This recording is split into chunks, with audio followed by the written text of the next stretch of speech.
Thank you all very much for coming for this to already the 8th in this series of lunch lectures organized by the New University Utrecht movement. Today you will be entertained and hopefully inspired by Joost de Bloois, who has been very generous to come down here all the way from Amsterdam. Joost is an assistant professor at the Department of Cultural Analysis and Comparative Literature at the University of Amsterdam. He will be giving us a lecture about the political contexts of the problems in higher education, in the hope that, well, one, you will all be somewhat entertained over lunch, of course, that's very important, and secondly, that maybe we can inspire a bit of critical thinking about the higher education, which is, of course, what the New University movement is all about, critical thinking in higher education. Thank you very much. Joost.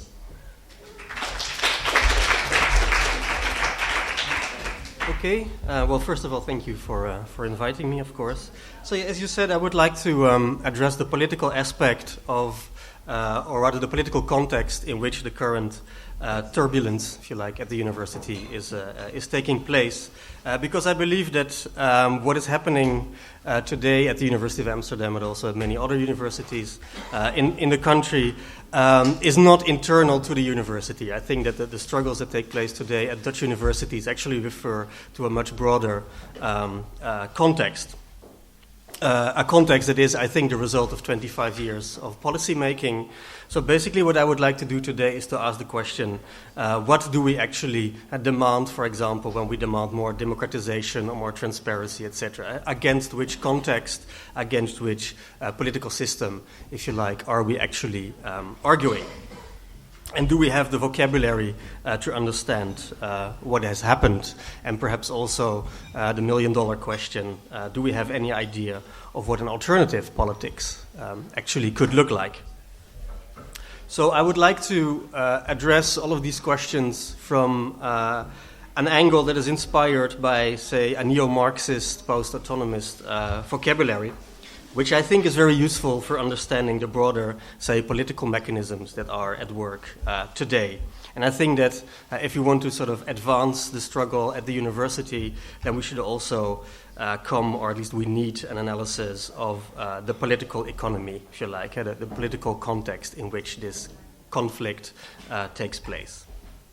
So what I would like to do is to sort of briefly address several aspects of that context, and also how these relate, of course, to the university and what is currently going on in Dutch universities. So first of all, I would like to briefly situate the university in relation to neoliberalism. I know this is a much debated and controversial notion, but I think we can distinguish actually a series of characteristics that do constitute our current situation. And I think we can also explain the historical developments that actually got us here. So maybe we can start with a little bit of history. According to critics such as David Harvey, André Gortz, or Christian Marazzi, the turning point in recent political history is the year 1977, or if you like, the late 1970s.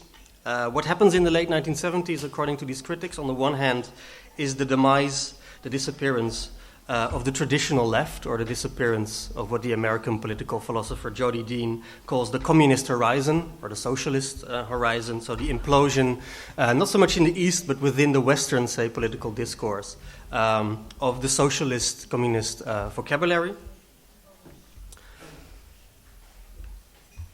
This is why the Italian philosopher Franco Berardi calls 1977 the year of no future. Obviously, this is a reference to punk, but it's also a reference to the fact that this whole socialist vocabulary, which is very much a vocabulary about progress, about a sense of history, and also a sense of direction within that history, is imploding and disappearing.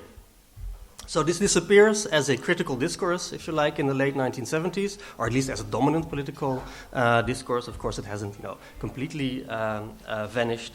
And also it disappears as a discourse that sustains a certain form of political practice, a form of political organization. So it's the end of what the French philosopher Alain Badiou calls the red decade, the red years, that sort of runs from 1965 to 1977. And you could say that it's kind of the last moment of modern emancipatory politics. So it's sort of the last moment of the political project of modernity, that is to say, an emancipatory form of politics. And it's perhaps also the last moment when that kind of politics, so an emancipatory project, if you like, a socialist or a communist project, constituted a true counterforce to its opposite, which we could call capitalism or neoliberal capitalism, but we'll see that. So this happens actually 10 years, if you like, before the implosion of really existing socialism or communism in the East. So in that sense, what we see from the late 1970s onwards is that also on this level of critical theory, of critical discourse, there is very little obstacle to the rise of neoliberal ideology. And we'll see later on what that ideology entails. So this is also the rise of the ideology of what is known as TINA, so there is no alternative. In a sense, you could say also on the level of critical discourse, for a very long time, there hasn't been any serious, or at least any seriously powerful alternative. And of course, all of this is endorsed in 1989 by the actual implosion of communism as a geopolitical power bloc. This is what Francis Fukuyama called the end of history. And I think especially in the Netherlands, this idea of the end of history, so the disappearance, if you like, of socialism, both on a practical and on a theoretical level, as a counterforce to capitalism, has been very strong. And I think especially in the Netherlands, this idea of the end of history has been translated in mostly affirmative or positive terms. I'm old enough to remember a famous statement made by the former Prime Minister, Wim Kok, who at some point said that dit land is af, this country is complete. And I think this is very much like the 90s discourse, which partly I think is responsible for the current situation, but I'll explain. So what he meant by that, by this idea that this country is complete, is that emancipation, again, is no longer the horizon to which we aspire. And for those of you who are not Dutch, so Wim Kok was actually a socialist prime minister, so former leader of the Union. So he claimed this country is complete. He literally abandoned the horizon of emancipation, the horizon of social equality, if you like. So emancipation is no longer a horizon, but it's actually realized already here. So in that sense, the Netherlands, I think, very much thinks of itself, or used to think of itself, as a kind of earthly paradise of social equality. So we already live in the best of all possible worlds, and this translates in terms of in terms of political discourse into a form of technocracy, if you like. And also, interestingly, I think on the level of culture, it translates in a kind of general irony. And also, again, if you're old enough, like me, to remember the 1990s, what is interesting, also looking back on my own period as a student, is that all of a sudden, academics started to study things like bourgeois culture, decadence, the history of private life, etc. So also on this level of academic research, I think you could see that this horizon of emancipation had been abandoned, and all of a sudden people took an interest precisely in the opposite, if you like, of that socialist discourse, namely bourgeois culture, a decadent culture, private culture, and so on.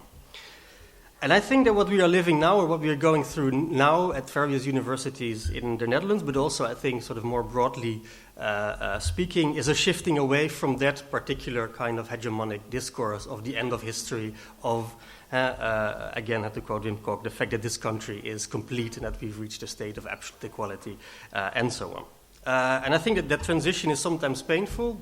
I mean, the conflicts that are taking place right now in the university are quite illustrative of that. And also, if you read the Dutch press, I think it's very interesting to see, especially the so-called liberal press actually responding quite aggressively to what is happening in the universities. If you read Vrij Nederland, for example, or even the Volkskrant, leftist newspaper, there's a lot of critical commentary on what is happening now. And I think you have to situate that in this sort of unwillingness to give up this ideology of the 1990s of everything is okay, we can be ironic, etc.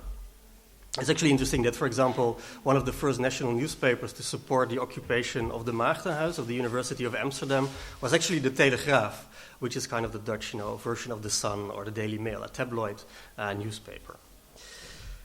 But to get back to the late 1970s and this sort of shift towards neoliberal hegemony, if you like, What we also see in the 1970s, and this ties into the more directly political economic context, is that the post-war model of the welfare state, but also the post-war model of consumerism, is running to a halt.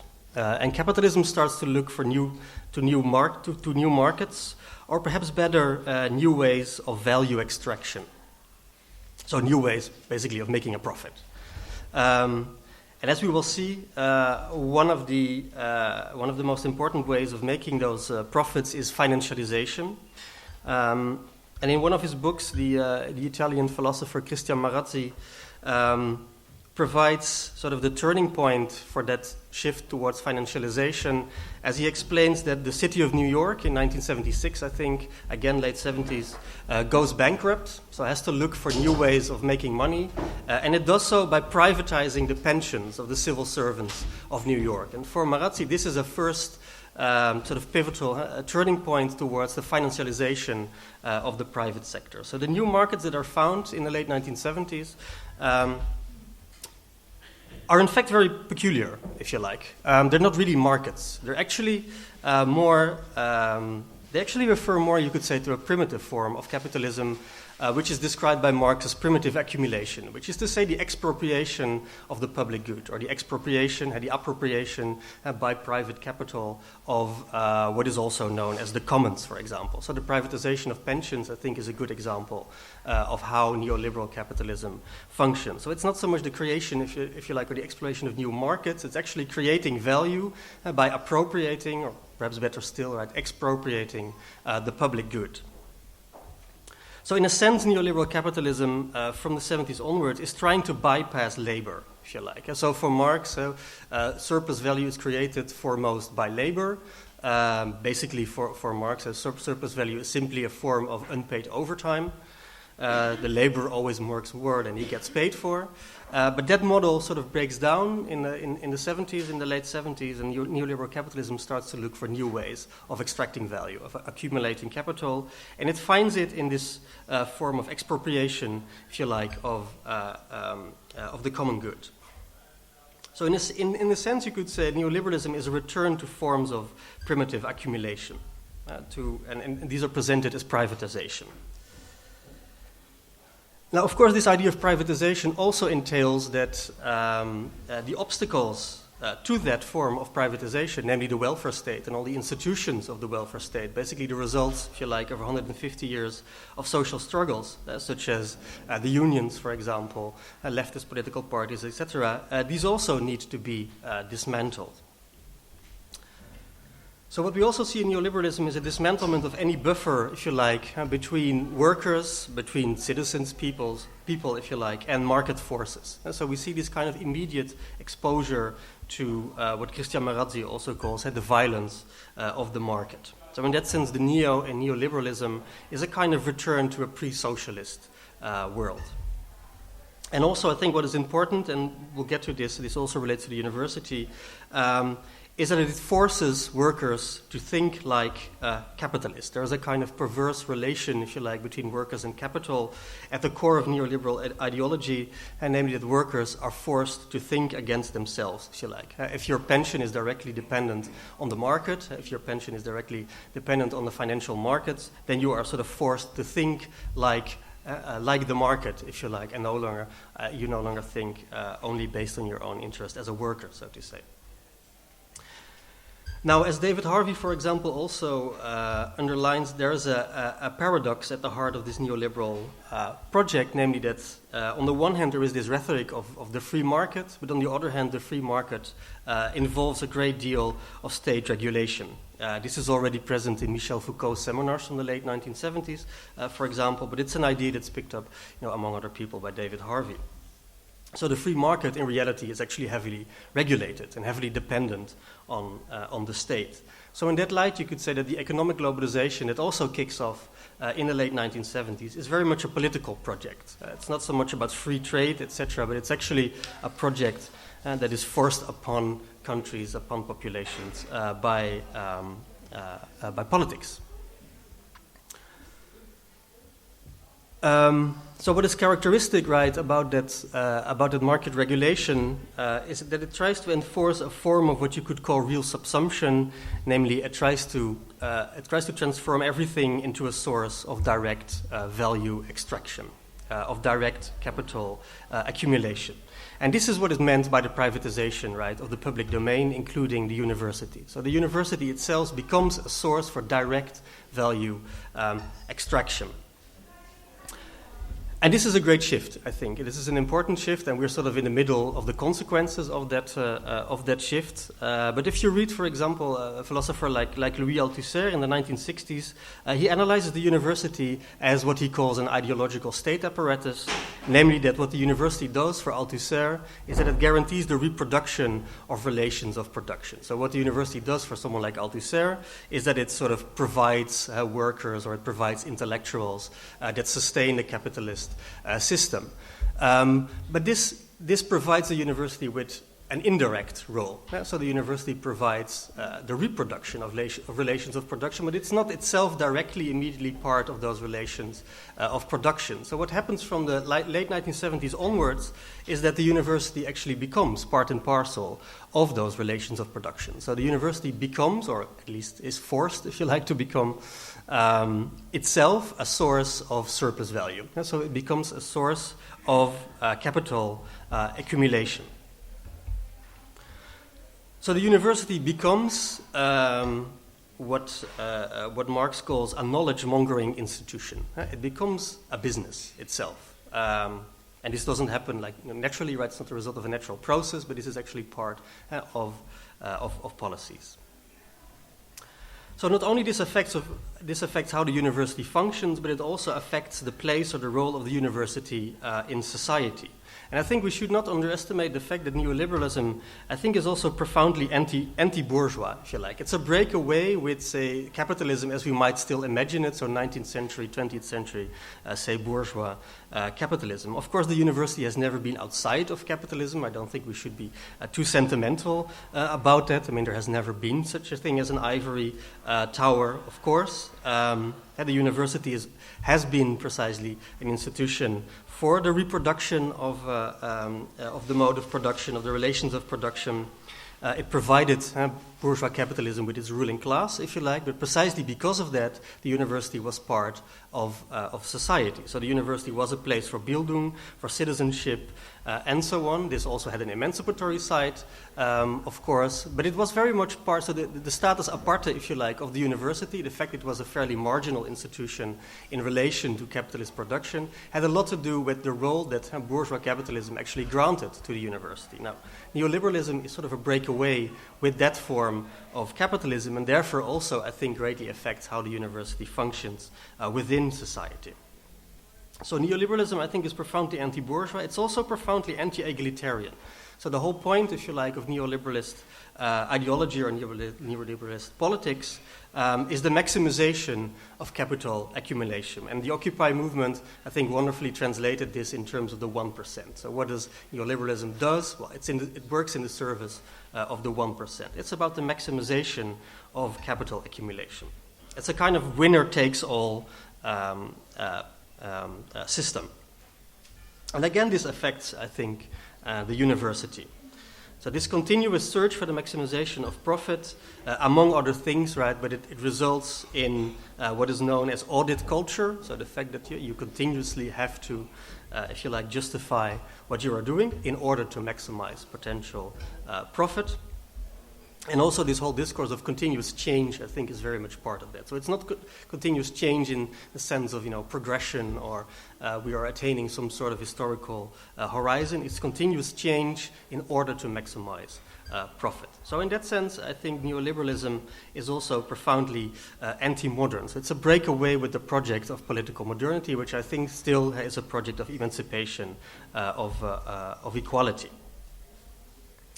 And this also means, and I think this is a crucial point, and I think a lot of the struggle that is going on today is about precisely this point, namely neoliberalism is also anti-democratic. And I will quote David Harvey here. David Harvey writes, while individuals are supposedly free to choose, they are not supposed to choose to construct strong collective institutions, such as trade unions. as opposed to weak voluntary associations like charitable organizations. They most certainly should not choose to associate or create political parties with the aim of forcing the state to intervene in or eliminate the market. To guard against our greatest fears, fascism, communism, socialism, authoritarian populism, and even majority rules, the neoliberals have to put strong limits on democratic governance, relying instead upon democratic and unaccountable institutions such as the Federal Reserve or the IMF to make key decisions. This creates the paradox of intense state interventions and government by elites and experts in a world where the state is supposed not to be interventionist. So in this context, I think, in this neoliberal context, the university emphatically is not a place for Bildung. It's not a place for speaking back to power. It's also not a place for fundamental research.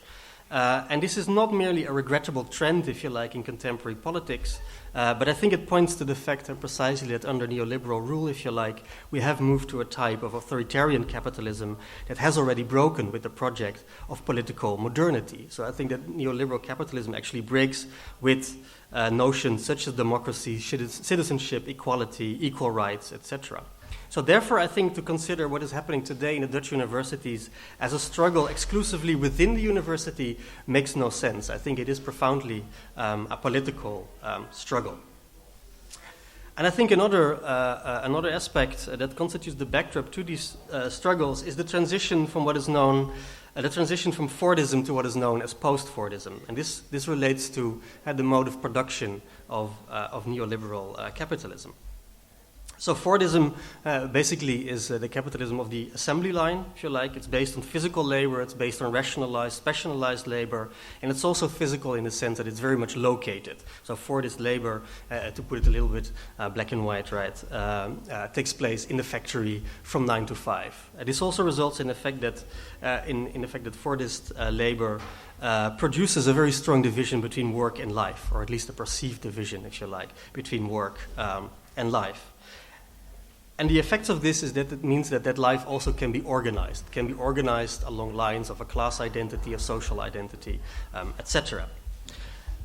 Now, post-Fordism is something completely different. So again, according to the theorists that I just quoted, from the late 1970s onwards, we sort of moved to a different mode of production. So we've already moved to a different, say, political ideology, neoliberalism. And we're also moving into a different mode of production, namely post-Fordism.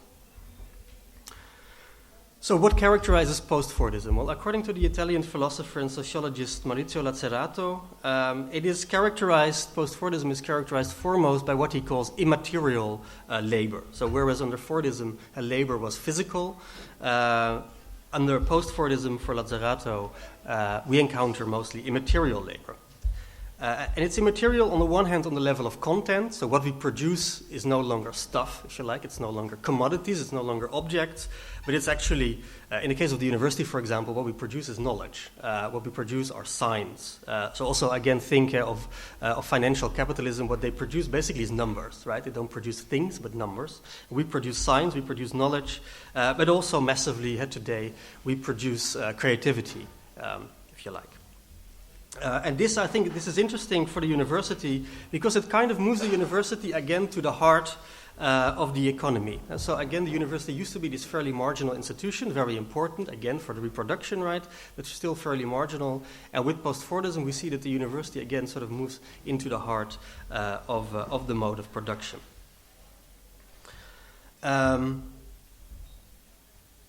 And also this idea of immaterial labor relates to the form that the labor process itself takes. Of course, if we produce mostly knowledge, if we produce mostly signs and numbers, etc., then our labor to begin with, right, is no longer located somewhere. It's no longer located in the factory, but work can take place everywhere. So again, think of this example of flexplekken. Think of the creative class that sits behind their laptop in Starbucks, etc. That's very much part of a post-Fordist mode of production. And this has to do precisely with the fact that what we produce, right, is content and no longer stuff, if you like. And also the form of the labor process entails that not just that work takes place everywhere, but also that we are sort of subjectively, if you like, invested in the work that we do. Of course, if you produce knowledge, if you produce creativity, then what you invest is your personality, if you like. You invest your own creativity. And it also entails the complete breakdown of the division between work and life. And so whereas Fordist labor is very much based on a very strong division between work and life, factory life is not leisure time, if you like, it's not even real life. The post-Fordist mode of production is very much based on this breakdown between work and life. We work 24/7 anywhere precisely because what we produce is immaterial. But this also, of course, has the consequence of making organization very difficult. And so under post-Fordist labor, post-Fordist laborers, if you like, are not likely to rally, to unionize, for example, because precisely they lack a sense of collective identity. Their identity is very much based on individuality, on individual identity. The contemporary post-Fordist worker sees himself or herself as an entrepreneur. So the model for labor today is that of entrepreneurship, or perhaps better still, of self-entrepreneurship, also in the sense of sort of producing yourself, again, investing yourself in the labor that you perform. And I think, again, the so-called creative class is a really good example of this. Your work is actually sort of producing your own creativity in yourself as a creative persona, and so on. And I think this is not just a matter of economic models or shifting economic models. It's also a political issue. I think what we can see under post-Fordism is that labor itself becomes directly political, precisely in the sense that it becomes an instrument for discipline, for social discipline. Well, we'll get to that, but I think this is an important shift. And it becomes an instrument for discipline precisely because subjectivity under neoliberal capitalism, under post-Fordist capitalism, can become instrumentalized. We sort of become our own manager, if you like. If you are your own entrepreneur, if you become a self-entrepreneur, you also become your own manager. Subjectivity itself, if you like, becomes a source for the production of surplus value. And that means that subjectivity has to be managed, right? It has to be optimized for the production of maximum value extraction. And also I think what is crucial, and again we'll get to what that means for the university, but also I think what is crucial in understanding the post-Fordist mode of production and post-Fordist labor, especially immaterial labor, is that it delegates any form of liability or any form of risk to the individual worker. And so you have to invest, again, if you invest your subjectivity, then it's you that's actually doing the job, if you like. So you have to invest in yourself, but also any form of failure is not a form of structural failure, but it's the failure of the individual. We'll get to that as well. So the worker has to invest in her own labor power, in her own skills. In a sense, the worker now invests in his own means of production. That means that the means of production on the one hand sort of positively are in the hands of the worker. You own your own laptop and you own your own creativity and your own identity and so on. But it also means that the risk is also at your expense. Now, as the sociologists Boltanski and Chapello show in their wonderful work, The New Spirit of Capitalism, the irony of post-Fordism or the perversion of post-Fordism is that it actually results from the appropriation of many of the emancipatory demands of the 1960s and 1970s. And so the demands in the 60s and 70s, for example, for more autonomy, less alienation, are translated today as more flexibility and mandatory flexibility. So the demand for escaping the factory regime, for example, in the 60s and 70s, now becomes the impetus to become your own entrepreneur, and also losing the collective rights and protection that came with factory work. So the demand to be working together more now becomes mandatory networking. The demand for lifelong learning, for example, becomes the obligation for continuous adaptation, for continuous mobilization, and so on. And again, we'll see, but this is also, I think, very much at work and very recognizable in a university context.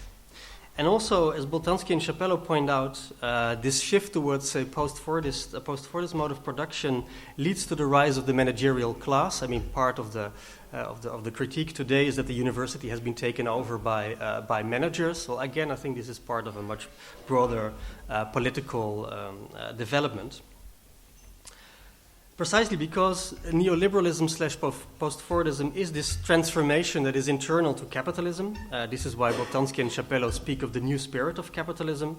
The move from an industrial Fordist mode of production to this immaterial mode of production also heralds the end of capitalist, say, ownership. Under Fordism, precisely because Fordist production is so much located, so much tied to the factory, for example, as the site of production, it's also profoundly related to the idea of ownership, as someone has to own the factory, if only because the factory is this big building somewhere that needs to be run. So if we have, instead of physical production, stuff like speculation, communication, etc., that also asks for a different kind of bosses, if you like, for a different kind of ruling class. It asks precisely for a form of flexible management. So neoliberalism slash post-Fordism implies a managerial class, if you like.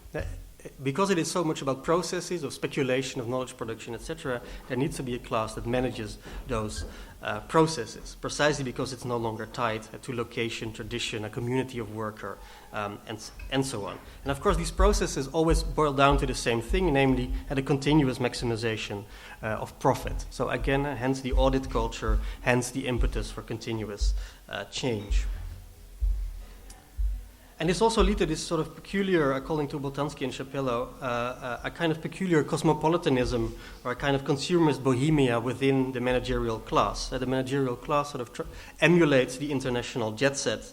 And also on this level, I think you see this idea of a subjective investment. So managers employ coaches. They very much think in terms of self-development, questions like what type of leader are you, etc. I think they're very much part of that transition towards post-Fordism. And also the rise of the managerial class has to do with the privatization or the expropriation of the public goods or the commons. It becomes the opportunity, as Boltanski and Chapello explain, for the managerial class to seize power. So in that sense, academics are not just paranoid about the rise of managerialism. It is something that's actually taking place since almost 3 decades now. So managerialism is based on expropriation. It is actually based on taking away autonomy or marginalizing primary processes of public institutions, such as research and teaching in the case of the university. And this has also created a split within the university. So I think today very much making a career within the university is not so much based on academic merit, but rather on emulating management, if you like. So this is why academics are massively signing up or forced to sign up for things like a leadership course, a coaching course, intervision groups, etc. All of this sort of emulates the managerial class, if you like. In a sense, I think this is also sort of the great tragedy of all these academics that rose to stardom in the 1990s, that very much sort of institutionalized that way of thinking. And also, I think one of the other sort of elements of the backdrop against which the current struggles in the university are taking place is the issue of precarity, of uncertainty, of livelihood, of work. So precarity, I think, can best be defined as the structural insecurity of livelihood. So in that sense, it's much more than just income or job security. But as we have seen, both neoliberalism and post-Fordism signify the immediate exposure to the workings of capital. So in that sense, precarity becomes sort of structurally part of that shift towards neoliberalism and post-Fordism. And I think precarity works on different levels. I think, first of all, we see an increase in precarity precisely because, as I explained, right, risk is now delegated to the individual worker. Also, the fact that the free market needs to be regulated in the sense that obstacles for the free market need to be removed also exposes people to an ever-increasing form of precarity. And also, I think the internal logic, if you like, of neoliberalism, namely the maximization of capital accumulation, the fact that it's a kind of winner-takes-all system, the fact that it works in the service of the 1%, if you like, implies a kind of structural precarity. If the system is about the maximization of profit, then it also entails that there's, if it's about the 1%, then it also means that the 99% sort of structurally is left out of the picture. So neoliberalism aims at this huge reservoir, labor reservoir of short-term precarious jobs. And this translates directly within the university, I think. I mean, not just considering the fact that there is, a huge explosion of part-time work within the university, but also it translates into the fact that research time, for example, is no longer equally divided among staff members, but you actually have to earn research time by obtaining a grant, etc. And once you have a grant, someone else will replace your teaching on a temporary, full-time teaching contract, etc. So for every excellent researcher, if you like, there are an X amount of staff on temporary teaching only jobs. And this very much fits this logic, again, of neoliberalism. So this is not an unfortunate aberration, if you like, of the system, but it's exactly how the system works. So again, I think this points towards a much broader political problem rather than a problem that is internal to the university. And I think also what we can see within those precarious jobs is that a much older, so not necessarily neoliberal, but a much older capitalist logic is still at work, and mutatis mutandis, it sort of goes for all academic work today, namely that of the creation of surplus value through labor, through structurally to structurally unpaid overtime. And I think we see this at all levels of academic work, right? So for those who teach, there is a huge discrepancy between the hours that are allocated on paper and the actually amount of time it takes to prepare your courses, to teach the courses, to grade the courses, and so on. And the difference, if you like, is a form of free labor, and we can see that this is increasing. And also for those who have some research time, they mostly do the research in their own time. And again, this is a form of free labor. I mean, not to mention stuff like thesis supervision, PhD supervision, writing grant applications, etc. And even if you get a grant, usually you're not paid for being, a project leader of a grant, etc. So all of these are forms of free labor, and that are increasing, if you like, under neoliberal capitalism.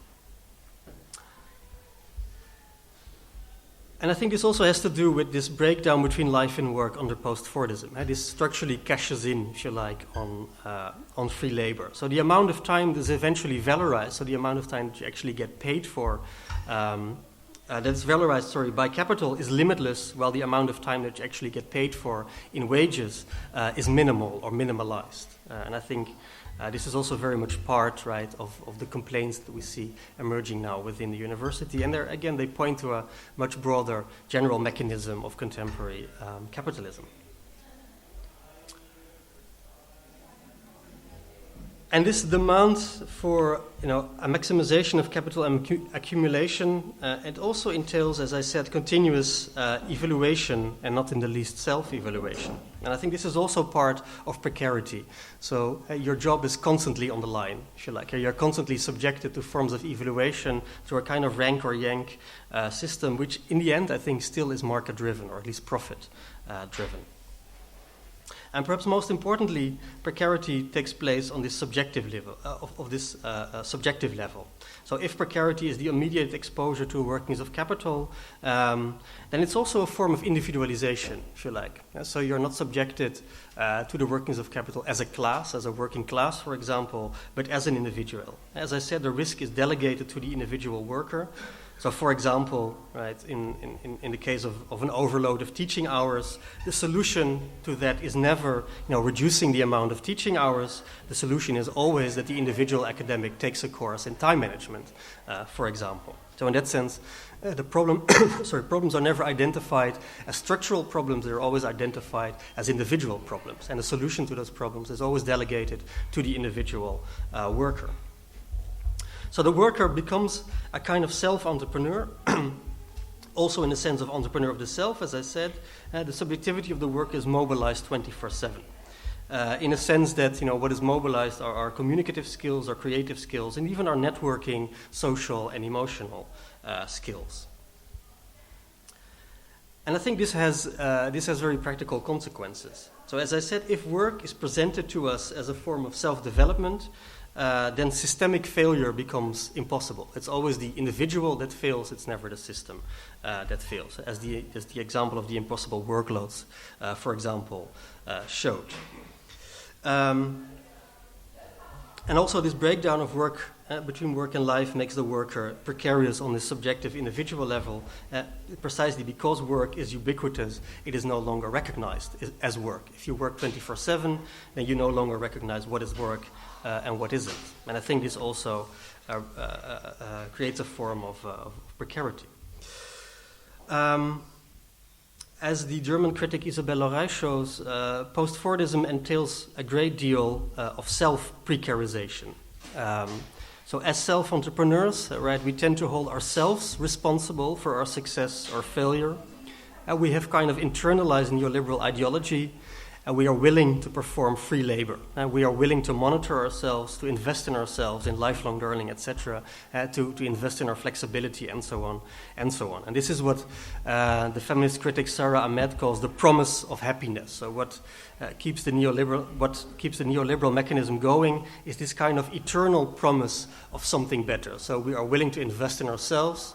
We are willing to indulge in a kind of self-precarization because we hope that somehow this will lead to a real job, if you like, that somehow this will allow us to gain research time and so on. And so it's not even the promise of something better in that sense. It's actually the promise of something normal, of a normal job, of a fixed contract, of a stable life, etc. And I think this is truly perverse because on the one hand, neoliberalism systematically destroys any form of stable employment, of continuity in research in the university, for example, and on the other hand, it keeps on promising a return, if you like, to a form of sustainable labor, sustainable life, sustainable research, and so on.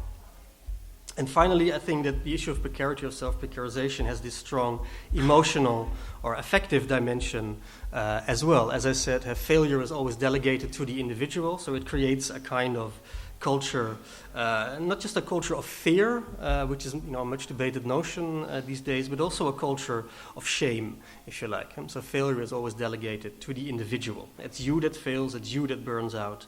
It's never structural.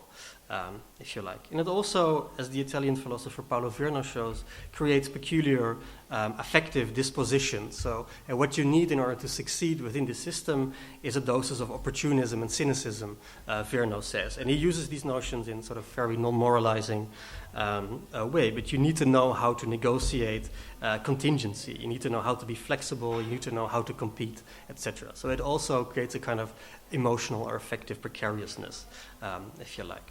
And what Virno shows, and I completely agree with him, is that these are actually forms of political affect, if you like, or political emotions. Right? They're sort of politically induced forms of relating to others and relating to the outside world. Right? They're emphatically not individual emotions. So this is a very complex, conjuncture, but I think that the struggle has to take place on all of these different levels, as all of these different levels are interwoven. So how do we do that? I think what is happening now within the Dutch university is actually giving us an indication, but it's by no means limited, as I said, to the university. I think that the occupation of the Maagdenhuis in Amsterdam is symbolically very important precisely because it is a gesture against neoliberal expropriation, if you like. It's a gesture against this ongoing process of privatization. And I'm not sure if you remember, but the night that the Maagdenhuis was occupied, the chairwoman of the CVB made a kind of caused a kind of PR disaster by saying, "You have to leave my building." And I think this was symbolically a very important and telling statement. So the headquarters, if you like, of a public institution such as the university was considered to be private property of the CVB. So occupying it, I think, is symbolically a very strong statement, and it points to this mechanism of expropriation under neoliberalism.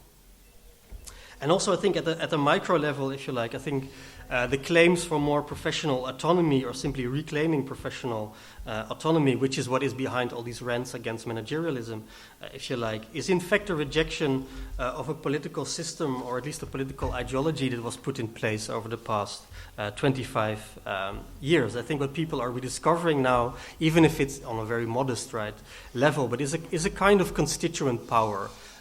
If you like. It's the rediscovery of the constituent power of the demos, of the people who rediscover themselves as a democratic subject, if you like. And I think the emphasis is very much here on the idea of power. And I think one of the reasons why people are still in the Maagdenhuis in Amsterdam after a month is precisely because they refuse to let that kind of power slip out of their hands. And actually, for me personally, like the defining moment of this, of what is happening in Amsterdam, was the night that the Maagdenhuis was occupied, and especially seeing the confrontation between the CVB and the students and the occupiers who precisely I think were claiming their own autonomy and their own power as a democratic subject, and also showing, in a sense, the vacuity or the emptiness of the power of the CVB. So I really think that was a moment of constituent power. I mean, on a local level, but still, I think it was an important moment. So I think what we should do is to sort of continue these claims of self-legislation, if you like, to continue these claims of autonomy, because they really are at the basis of democracy. I mean, if anything, democracy is a form of like continuous legislation. And I think this is also why the university per se is an important democratic institution. Science also needs to be a form of self-legislation, and it's important to sort of make that form of self-legislation visible within society. And I think this is what is being made visible again now after a very long slumber of 30 or 25 years. And also, I think what is crucial and what has happened over the past month is that, I mean, to quote the French philosopher Alain Badiou, that we cannot ignore that an event of sorts has taken place. I mean, I really think that we are witnessing at least the exposure of certain fault lines within the current system, or the exposure of certain gaps and breaks within the current ideology, if you like. And alternatives are already being put forward. So in that sense, the status quo that was put in place, in the 1990s is no longer the only option.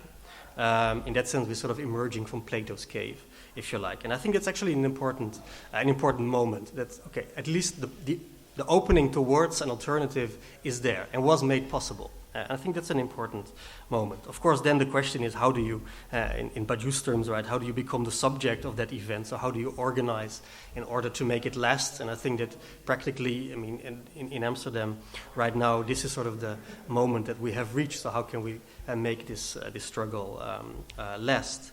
And also, I think it's important to realize that we cannot have our cake and eat it, right? So you cannot maintain the status quo and merely improve it, if you like, because precisely the mechanisms that are behind the status quo sort of push it in one direction. So in that sense, I think we really need to push for a transformation of the current situation.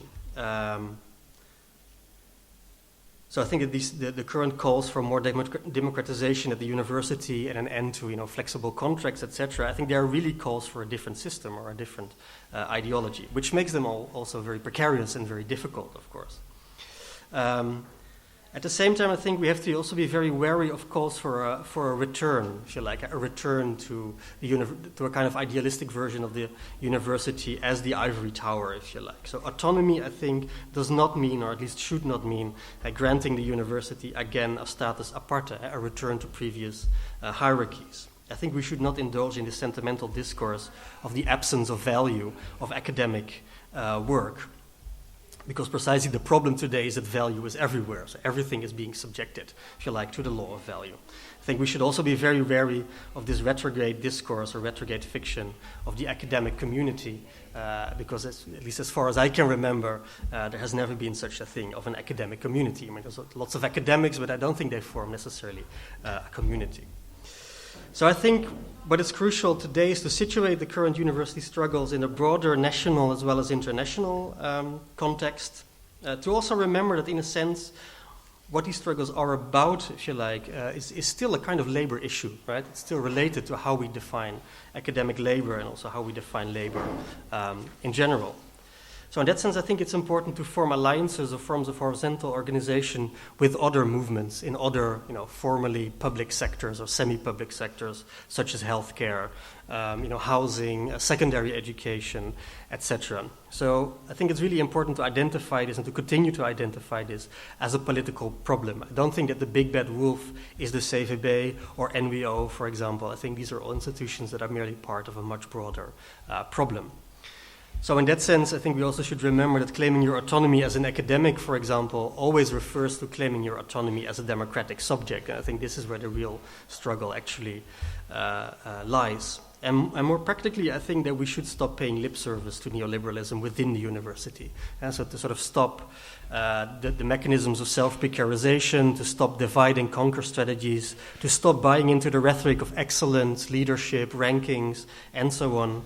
That is to say, to really stop buying into it. I think we're all very good at sort of verbally complaining about this and tearing this apart verbally, but I think in practice we're complacent with it. And this is what Slavoj Zizek means when he says that contemporary ideology is based on the principle of they know what they're doing, but they still do it. And I think that's exactly what we are doing. We know that it's all bad, right? That it's also big bad managerialism, but still we kind of indulge in it. And I think we should really stop paying lip service to these mechanisms. And this means rethinking the university's governance structures. It means rethinking new democratic structures for the university. It means rethinking audit culture, from visitatiecommissies to toetsdossiers, etc. It means rethinking a culture of trust and not a culture of fear, not an audit culture. It means rethinking equality instead of hierarchy. It means rethinking allocation of research time, of teaching hours, etc. It means rethinking the winner-takes-all system and putting an end to precarious employment. So basically, right, it means rethinking the university as such, or at least the university within the current predicament. And I think this can only be done as part of a broader political project. Thanks.